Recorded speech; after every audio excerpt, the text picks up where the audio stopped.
Alright, ladies and gentlemen, welcome back to the channel. Tonight we're going to be talking about the Seattle Seahawks and what separates them from the rest of the pack. And honestly, it begins with the wide receiver room.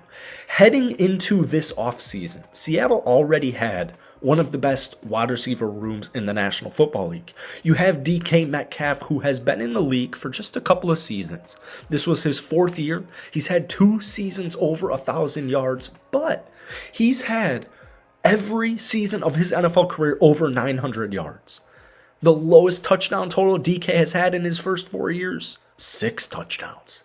Former second-round pick, establishing himself as a star wide receiver in this league, and right behind him, probably the most consistent wide receiver in the current National Football League, and will be until the time he retires, Mr. Tyler Lockett. As reliable, as sturdy, as wide receiver 2s possibly could come, this is a cat who is coming off 4 straight 1,000-plus yard receiving seasons. The lowest touchdown total he had in that 4-year span was 8. So you have, on paper, with the eye test, whatever metric you want to measure with, the Seattle Seahawks heading into this summer have DK and Tyler Lockett, which is a top 5 wide receiver duo in the National Football League. And it's rising, because DK's only been in the league for a couple of seasons, and he's still only 25 years old. So this past summer, we were sitting here thinking, we were doing mock drafts, right? The Seattle Seahawks in the first round had pick number 5. They had pick number 20. And I remember so many times sitting here saying, could you imagine if the Seattle Seahawks at pick number 20 selected Jackson Smith-Njigba? What do the Seattle Seahawks do at pick number 20? They take Jackson Smith-Njigba. He is going to take this offense from a top 10 offense, so an already above average offense, to elite level territory. I think the Seattle Seahawks offense this upcoming season is going to hover around top 5. But before we get into it, if you guys enjoy it, be sure to hit that like button, hit that sub button for daily NFL content. Seahawks fans, you bless every single video I post. I appreciate you guys so much. We're going to shoot for the stars on tonight's video. If we could get this video to 750 likes, that would mean the world to me. So anyways, according to ESPN's Dan Graziano, JSN has been Seattle's offensive star of camp and seems to make a highlight level catch or 2 every day. Now, I will say, it's training camp. It's training camp. But with that being said, JSN's a rookie. All right, he's a rookie. Now, he is a first-round rookie. Expectations are already set, just being a first-round draft pick, no matter your position. But we heard this quote, all right? He looks like he's already been here for 2-3 years with the way he runs his route and the way he's picked up the offense, DK Metcalf said. Every day at practice, how he tracks balls, how he runs his routes, everything. I think he's going to be an exceptional player. That's coming from DK Metcalf, wide receiver 1 of the Seattle Seahawks. Now, obviously, you want to pump up your teammates, and like we said, it is training camp. Right, this isn't live action, and we want to take everything with a grain of salt, but more importantly, we want to manage expectations. Here's the whole point that I was trying to establish when talking about DK and Tyler Lockett. The Seattle Seahawks heading into the season had one of the best wide receiver duos in the entire league, and wide receiver cores with that being said, because Tyler Lockett's only 30 years old. With the simple addition of JSN, the Seattle Seahawks are an undisputed top 5 wide receiver core in the National Football League. You pair it up with most improved player of the year in Geno Smith, who threw for 30 touchdowns this past season, led the Seattle Seahawks to a playoff appearance. You pair it up with all the additions you made on the defensive side of things. You got so many solid veterans. So many solid veterans. You got big-time free agents, guys like Tremont Jones. You got home run draft picks, guys like Devon Witherspoon. It doesn't even end just there talking about defense. We can go to Derek Hall. We can go to Cameron Young. We can go to Mike Morris. We can go to Olu. We can go to Kenny McIntosh. The Seattle Seahawks do a great job of drafting. But even if they didn't have JSN, they're still one of the best core wide receiver rooms in the league, which is absolutely terrifying.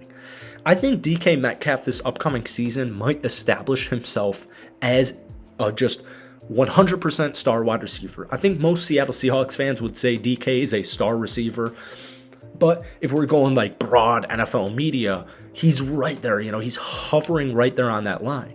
JSN is going to do something that the Seattle Seahawks have struggled with for several seasons, and that's just simply opening up in the middle of the field.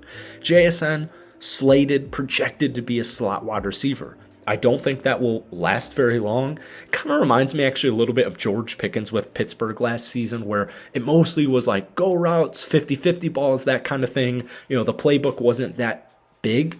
The playbook's going to be bigger for JSN because he has insane speed. At slot, he fits in perfectly. He fits in seamlessly. JSN could have an abysmal rookie season. Being selected at pick number 20, like I said earlier, expectations are just a part of the game, being selected in the first round. JSN could realistically, worst case scenario, have 250 yards, play half the season, and get 2 touchdowns. And at the end of the day, Seattle still has one of the best wide receiver cores in the league. So like I said, we pair him up with Geno Smith.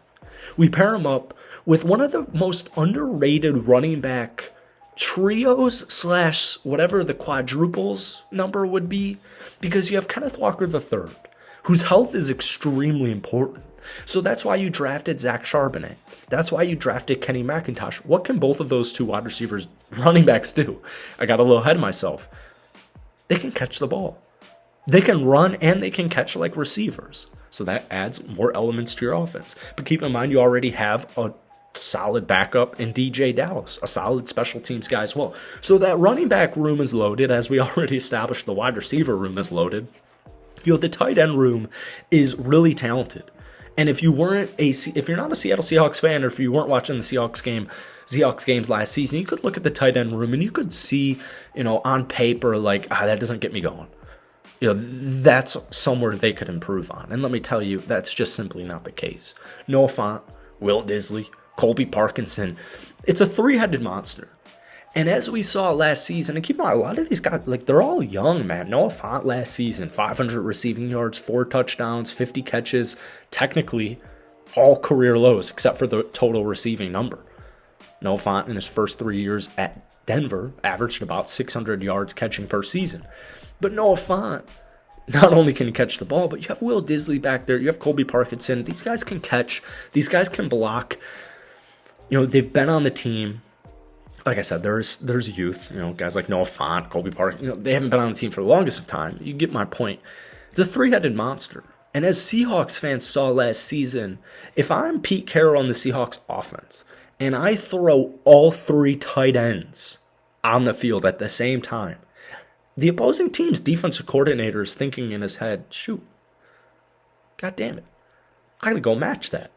I got to go throw three defensive players who can match those 3 tight ends. This offense, we saw it last season. It was very creative. It was very versatile. It's going to be even more with the addition of Jackson Smith and Jigba. I'm telling you, this simple addition for a rookie makes this offense top 10, hovering around top 10 to hovering around top 5. Book it, put it in pen, man. That's it for today. I hope you guys enjoyed it. Hit that like button, hit that sub button. But most importantly, give me some projections on JSN's rookie year with the Seattle Seahawks down below.